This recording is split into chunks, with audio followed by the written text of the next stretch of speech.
who's been possessed, what are some of the signs? Somebody who likes to be alone. He likes to stay alone. Always, he's just alone. Not necessarily. Again, I'm just giving you some examples, but they could not necessarily true. Like being alone. If that doesn't mean if somebody likes segregation, he's possessed. La. He gets mad and upset all the time, for no reason. You just get mad and start yelling. Maybe it's a sign. Maybe. Seeing frequent nightmares. Nightmares of serpents following you or these very, very, very bad nightmares that you frequently see. Maybe, Allahu A'lam, it's a sign. It's a sign. And I'll tell you about in a way to find out whether a person has some, black magic or not, or been possessed or not.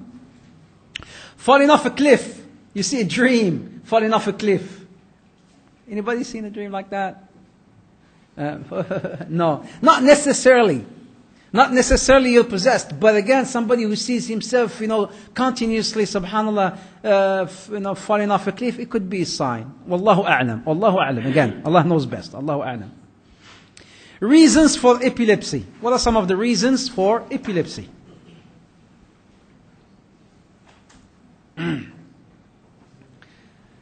Jinn falling in love in human. Jinn falling in love. Can they fall in love in human? Yes, they can. We were performing ruqya on this woman one time in this masjid in Toronto.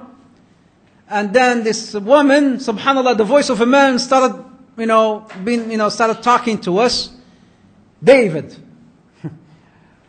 David, how did you get into this woman? I love her. How did you get into her? I saw her taking a shower. And I fell in love with her. She entered the shower, she entered the washroom without saying the dua. She removed her clothes without saying the dua. Sunnah is your protection, sunnah. How do you enter the washroom? Left foot. How do you come out? What do you say when you enter? What's the dua? Oh, dua. Allahumma inni أعوذ بك من الخبث والخبائث. I seek refuge, Allah, from the khubth and khaba'ith. What are khubth and khaba'ith? From the male and female jinn and shayateen. So this is how this person, subhanallah, this woman got sort of hit by this guy. Oppressing them, they can hit you. Okay? Remember, they are afraid of humans. They like to stay away from humans. That's why they like to reside and dwell in very far places, dirty places. But if you, again, they don't like being oppressed. How being oppressed? Like putting hot water in sinks, for instance. It's one example, put in hot water. If you want to pour hot water in sinks, what do you say? Bismillah. Bismillah. If there is some jinn, living inside, he wouldn't get burned, so you wouldn't harm him. And then he wouldn't harm you back. We've seen people getting hurt like that. The entire family attacking this man. Why? Because he burned them and he burned the entire family, so they wanted to retaliate.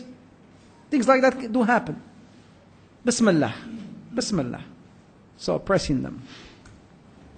Under extreme anger. They can, because you're constantly members of Allah Azza wa Jal. They cannot come into you. They cannot approach you. They will stay away from you. But once you give them the opportunity, they will come. Extreme anger. Until someone would not actually remember what they're saying, that's the opportunity that you're giving them to come and dwell onto you. To attack you. This is all from the hadith of the Prophet ﷺ, by the way. Under extreme fear.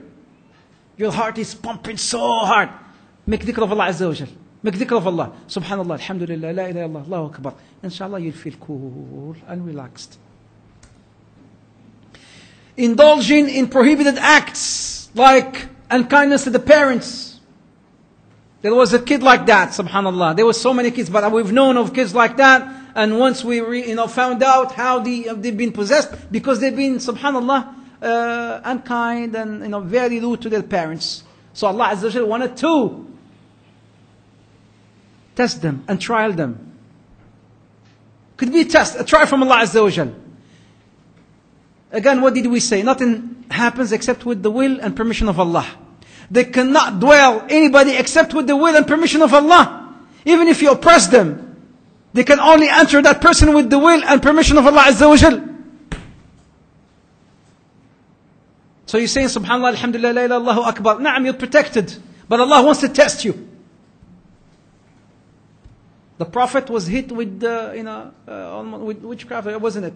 This Sahila, this woman who gave him this shat, as he was eating with the Sahaba, and it was masmuma, and it was, and it was like poisoned, what is it, a goat, or it was, she invited them and she gave him this poisoned food, and she also performed some witchcrafting on it, subhanAllah. But the Prophet ﷺ, as Jibreel, of course, and he was notified, alayhi salatu wasalam, because he's Rasulullah.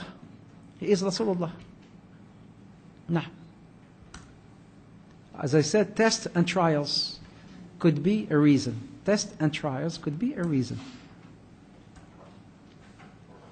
What are some of the precursor to epilepsy? The precursor to epilepsy, one is lack of sleep, insomnia. Lack of sleep. SubhanAllah, somebody who just doesn't sleep constantly, just, sleep maybe 1-2 hours and he wakes up and he just doesn't feel sleepy, SubhanAllah, could be a sign. This is a precursor. Recurrent nightmares. Recurrent kabus or nightmares is another precursor, or again some of the signs. Excess awakening at night. Lack of sleep or excess awakening at night. Seeing animals like dogs, snakes, lions, mice, cats in dreams. Could be again a sign. Nothing for sure, but again, it's just some of examples. Pressing against the teeth while asleep. Sometimes this, that happens. Sometimes you see people sleeping and pressing against their teeth. It could be a sign, not necessarily again. If you do it, and that doesn't mean your wife can, I hear my husband, you're not sleeping with me tonight. Maybe you have jinnis all over, you get out. La, Allahu A'lam. It could be. You can do a test. We'll show you the test. You can do a test.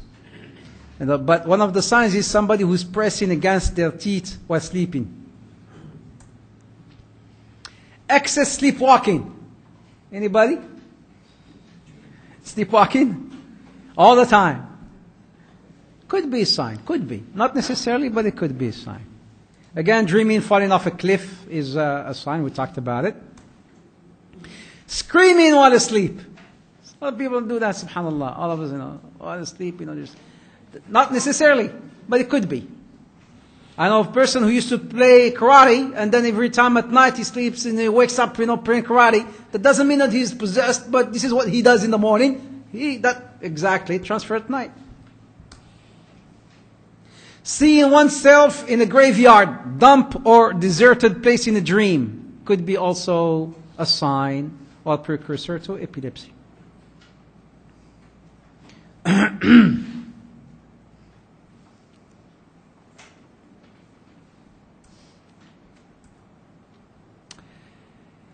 How would you test for the witchcrafting? There we go. You want to come? I'll do a test on you.